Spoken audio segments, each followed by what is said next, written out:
My boyfriend broke up with me and told his friend that it was because I'm an immigrant. So I'm an immigrant living in a Scandinavian country. I'm really trying to not give more information than what's necessary. Me and my ex had been together for almost a year. I was supposed to be living in this country for a year and a half, but I really like it in here and I got an interesting job offer. And also, I was so in love with my boyfriend that I was even considering staying here before I got this job offer. This job offer was just another reason. I brought up the subject with my boyfriend, the possibility of me staying. And soon after, he broke up with me. He told me that he isn't sure about the relationship and that he doesn't want me staying there for him and then breaking up and regretting my decision. And then said that I'm a wonderful person and that he is so lucky to be with me, but he just isn't sure. I didn't understand anything, to be honest, and I'm not sure if I should stay or not, because he was the main reason why I wanted to stay. Soon they will open the borders after quarantine, and I just don't know what to do. But that's not the point. The thing is that while I was packing my stuff from his house, I saw a notification on his phone saying something like, "At least you have her out of the way." It was from a friend, and I know I shouldn't have looked through his phone, but I did. After reading the conversation with this person, I realized he never took me seriously. Apparently, he would never have a serious relationship with an immigrant from a different culture outside of Europe, and that he expected me to break up with him after a year because I would go back to my country. He said that the sex was great and that I was easy to impress, and he even said at some point that he felt bad for me because I seemed so in love with him. But what was he supposed to do? Be with me? They talked about this like it was impossible for him, a European white guy, to date me. But that now he's happy everything has ended, and he actually feels relieved because this was going on for too long. I didn't say anything to him. I just left his keys on the table and left. I went back to my own place, which I share with two people. One of them is a close friend, but I don't want to explain anything because I genuinely feel ashamed of how dumb I was. I always felt like he is way out of my league, and I guess I was right. I don't think he's racist, but I just don't know what to think. Should I tell him something? I really want him to explain everything. I'm not sure why, but I want to hear him recognize what he did. Is this a bad idea?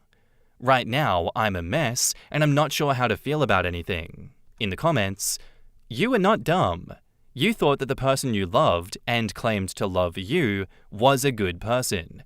It's not your fault he was an ignorant racist. Oh, and trust me, he is absolutely a racist. By definition. Being racist doesn't only mean that you shout slurs. It means you think, say, and do racist things, which he obviously has done. As to contacting him, God, I understand the impulse, but really think about whether telling a racist that he's racist is worth your time, given how emotional you feel. Nothing he could say will make you feel better, but, I really understand it. OP replies, I'm not sure I want to tell him anything, but rather I want to see what he would tell me. What could he tell you that would make you feel better? OP says, probably nothing, but I would rather get closure. I don't know, I just feel like I can't ignore him and pretend I never read that conversation because does it really mean nothing for him? That's what I can't stop thinking about. Lineate says, as a person who is from Scandinavia, who married an outsider, I can confirm that it's the culture in Scandinavia to not respect other cultures. I have experienced family, friends, and strangers say racist things to my husband. It's not your fault at all. He is not out of your league, you are out of his. He used you, and you are not to blame. I would not talk to him again because you might not get the recognition of his wrongdoing. It's somewhat an arrogant culture at times, and he might never see what he did as wrong. What you can focus on is healing yourself. This is a very painful breakup, because you might feel like something is wrong with you when there is something wrong with him. I'm so sorry about how he treated you, and it was not your fault. OP says, the reason why I feel like it's my fault is because how could I fall for all of his lies during a year? And not only believing him, but caring so much about him and our relationship. I don't know. I feel like I'm too naive. Also, I didn't hear people say racist stuff to me except for 2 times, so I'm not sure what to think. Other than that, people were respectful. That's why I had such a good time there, I guess, until now. You are not naive. You are a person who thought that you could trust someone. You can't control your feelings. He took advantage of your emotions and the freedom that you would eventually leave. That's not on you. You can't read people's minds, nor should you expect yourself to. It's a terrible thing he did, and you're allowed to feel pain and hurt from it. Back up to the post, there's an edit. I'm reading the answers here, but I don't think I can put into words how caring and loving he was, and how he treated me, and how much I loved him. That's why it's so hard for me to just accept that he was just waiting until I could leave and not taking our relationship seriously. But it all makes sense. From him breaking up with me soon after telling him that maybe I could stay, to the texts that he sent his friend. OP, look, I know it hurts right now, but really, you gotta know that none of this is on you. And I hope that you recognize that. You didn't fall for lies because you were dumb. You believed in someone who acted loving and real towards you, because that's what good people do. But he was a coward who played you instead of being honest. You don't need closure.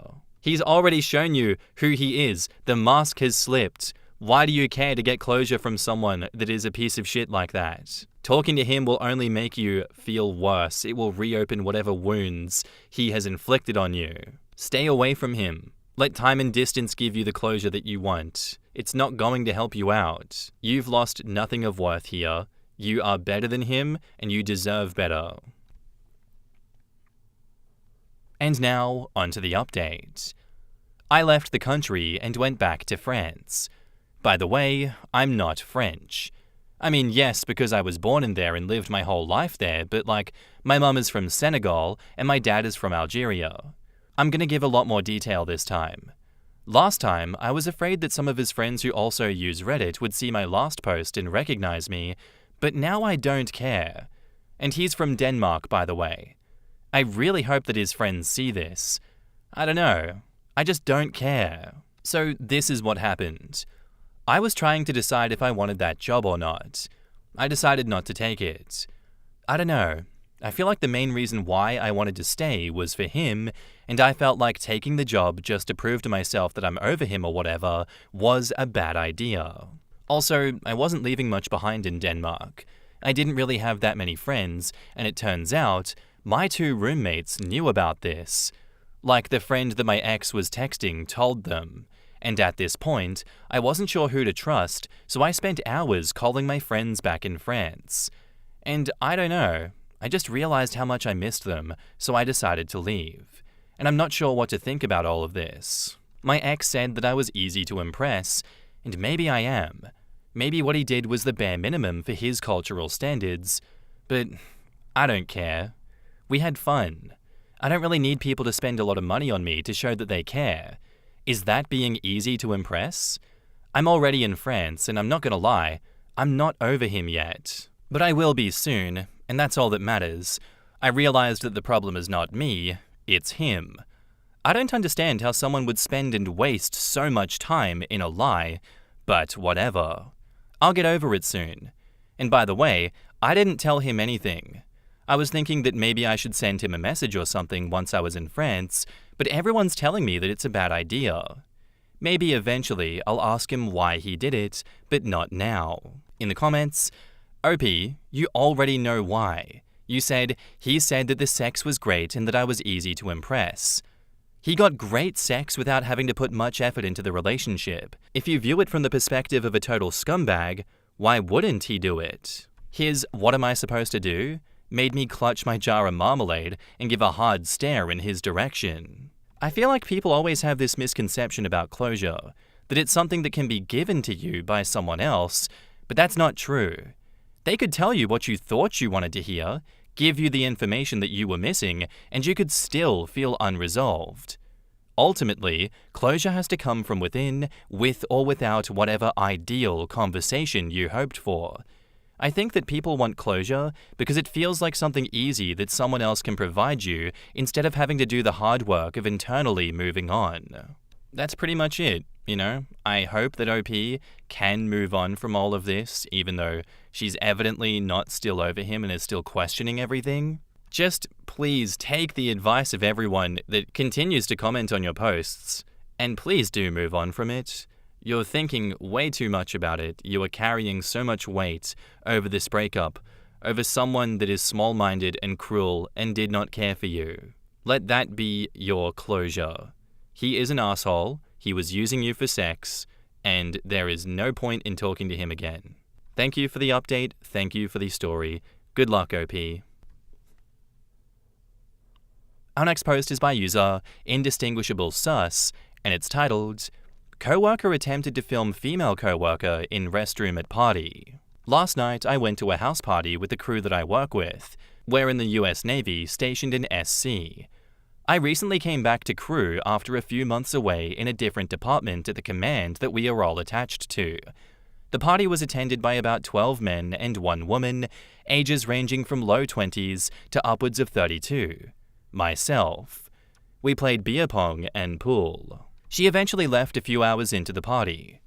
After she left, the host, who I do not know very well because he recently reported to the command, started talking about how much he wants to fuck her. That's fine, and I don't judge him for wanting to get laid. The problem is that a few minutes later, he checks his phone and is pissed that the camera that he had set up in the restroom was turned around. Apparently, he had set it up there in hopes to get video of her with her pants down. One other partygoer, a friend that I've known for several years, had seen it and turned it around so it wouldn't face him. It was just chance that he saw it first before our female coworker used the restroom. The host is pissed that his plan failed. At this point, I'm kicking myself for not saying anything at the time. I personally think that it's sick and twisted for him to do this. All other guys acted neutral. They neither egged him on nor voiced their disapproval. I left soon after this occurred. The entire day, I've been racked with indecision. I don't know the best way to proceed. The way I see it, my choices are, do nothing. Unacceptable in my opinion, he's bound to do this again. Tell the victim directly. This warns her of his nature, and she can file a report if she chooses to. Make an anonymous tip, or file a formal report. I know that anything I do will probably affect me in some way. There were only so many people at the party. I'm relatively new and don't know most of them very well. That is not to say that it will stop me from doing the right thing. I don't want her to get hurt, and I don't want him to continue his sick practices. I fully realize that I and many others at the party were likely victims of voyeurism, SA, as well. I know that I went to the restroom before my friend did, so I most likely was picked up on video. That is a path possibly worth pursuing, but I'm more concerned about the female coworker. In the comments, Leroy Jenkins says, "You already know full well that the correct thing to do here is to report it. If for no other reason than if you do not, and someone else does, you will be held accountable under the UCMJ. Go to your command, your chief, your CMEO, or your savvy, and go before someone else does, and you go down too." OP replies, "In a perfect world, I'd go to my chief and trust that it would be handled appropriately, but unfortunately, I don't trust my cock. The SARC directed me to contact NCIS directly in the morning, which is what I'm going to do. Me and my wife have been dealing with NCIS for the past few months due to an incident related to your post, and I can say that they are damn good at what they do, and they will take this seriously. Please contact them as soon as possible." I second Leroy Jenkins with knowing full well what the right thing to do is now, and I encourage you to stand up for her and other women that he has and will do this to. People don't just spontaneously do this. I'd recommend going through your CMEO or just someone in your chain that you trust. Small note, with SAPR, you might not have the same sort of confidentiality that a victim would with restricted reporting. I've been a VA for several years, and I've not encountered a situation like this. OP says, "I was an SAPR VA at my last command. The SARC said that it does not fall under her area since no SA occurred, but it definitely is criminal. I'm going to contact NCIS in the morning, per her suggestion. Update, I called the SARC, Sexual Assault Response Coordinator, for the base. She said the best avenue would be to contact the command, who would then contact NCIS, or to contact NCIS directly. She said to do either in the morning. I'm going to contact NCIS directly and go from there. Thanks for the responses. In the comments, Evergreener says, "Thank you for standing up and doing the right thing. I'm sure it wasn't easy to call SARC, nor will it be easy to talk to NCIS or command about this, but you're doing the best thing. The rates of sexual assault for women serving in the military is devastatingly high working at the VA. All of my female veterans had histories of SA while serving and were attacked by other service members or higher-ups. This post gives me a lot of hope that things are changing, and I hope more service members are like you. Thank you for serving, and thank you for doing this. It really does mean a lot." OP says, "I posted a reply, if you care to look. Thank you for your comment. It means a lot. I was really conflicted with how to report this. There wasn't really a question about whether I should or not, just how. In the end, NCIS and the chain of command was informed, and the suspect is no longer working with us. He most likely has had his security clearance temporarily revoked while under investigation. Hopefully, he'll never be able to do this type of thing again. It saddens me that every other guy at the party was going to let this go. I just couldn't do that. She has resources to help with this, and thankfully, it seems he didn't get what he wanted." OP, I'm really proud of you for doing the right thing here. That did take real integrity. Integrity that those people didn't have, in a setting where everyone else stayed silent. I think you did save her from being violated, to save her from that potentially escalating in the future, and yeah, you might have stopped him from hurting other people down the line. I know it's heavy, I know it's uncomfortable, but reporting him in that instance was the right thing to do. That was the right call. I don't think you should be second-guessing yourself here. This is exactly what accountability looks like, and you did good. You really did a good job here. And now, onto Update 1. So it's been a few days, and a lot has happened. As I said in the previous post, I called the SARC, and she directed me to get in touch with NCIS. For whatever reason, they never answered their damn on-call duty agent phone that day. I had to go into work, and it was really fucking difficult working next to the guy that night.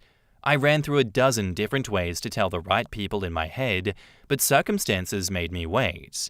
About halfway through our shift, I was able to tell the victim in a private setting. She was obviously very upset, and then I immediately went and told our superior officer of our crew. He agreed to take care of it. I finished the shift without seeing the victim, my female co-worker, again. I left work and immediately drove to the NCIS office on base. The agent there was awesome. We went through all of the details, and I started writing out my statement. While doing so, my officer in charge called me so he could get details to pass it up the chain. I told him that I was already at NCIS, and he was pleased. He thanked me for coming forward and ensuring that our co-worker would be protected. By the time I finished writing my statement, the whole command was aware of the situation. I was pleased.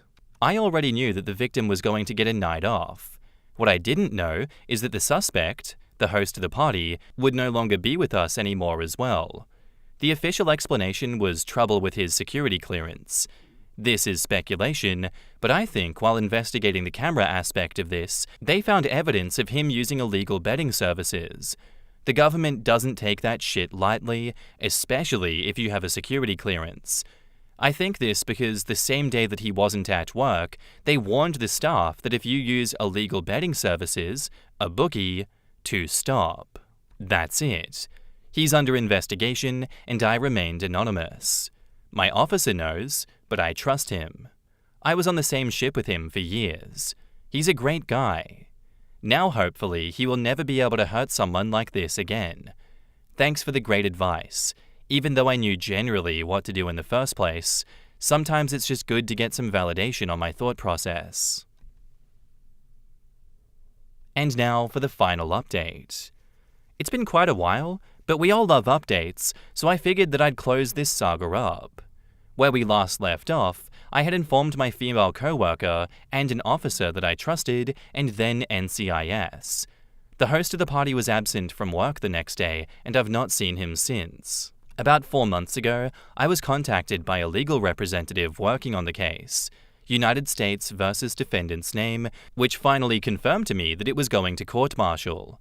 He had to ask me questions to see if I was a reliable character witness, questioning if I had ever been arrested, been in legal trouble in the past, etc. He told me that if I didn't hear from him in about a month, it means that the defendant took a plea deal. Otherwise, I would eventually testify against him in a court-martial. It's obviously been longer than that, and I haven't heard back from him. He told me that I wouldn't be privy to actual details of his punishment, so I don't know if he's actually going to spend time in the brig. I imagine he wouldn't be able to avoid it, but it all depends on his plea deal. The victim eventually finished her time at this command and transferred to a ship. She's married now. A few weeks after the incident, I asked if she wanted to grab a cup of coffee outside of work to discuss what happened, and she agreed, and then it fell through. I just wanted to explain to her the difficult time I had, not in deciding whether or not how to report, but how. I just had a conversation with a group of people at work earlier today, and the defendant came up in conversation. It seems many people at work knew about it because of my original posting, but nobody suspects me. At this point, it wouldn't matter if they found out that it was me, as I have a clear conscience now, and I know that I did the right thing. My only hesitation at the time was due to the lack of trust in my chain of command. Thanks for all of the good advice and encouragement. In the comments, Aquatic Stoner says, "What an actual scumbag. I fully expected this story to end with it being swept under the rug, as do most of these stories. I'm really glad that his shit plan actually fell through and he couldn't get anything from the camera. Disgusting. I expected that as well as a veteran. I did 8 years and only saw one instance where this type of behavior got someone in trouble, and that only happened because he burned through every single chance he was given." That was incredible, OP. You did exactly what needed to be done in this situation, even though you knew that it was uncomfortable and risky. You have a shiny silver backbone. Titanium spine, might I say. No one else was going to do anything about it. No one else was going to report it. They were just going to turn a blind eye. But you made sure justice actually happened, knowing that it could have potentially risked God knows what in your career. You protected your coworker, and you stopped that guy from doing even worse things in the future. Thank you. I know it's heavy, but you should carry pride in what you did, and maybe it's not heavy for you now. Who knows? But you have integrity, and please keep on doing the right thing when more shit like this happens in the future. Thank you for your story, and thank you for the update. Anyway, guys, that's where I'm going to end today's episode. I do hope you enjoyed. If you did, let me know what you thought of it in the comments down below, and I'll see you in the next one. Bye!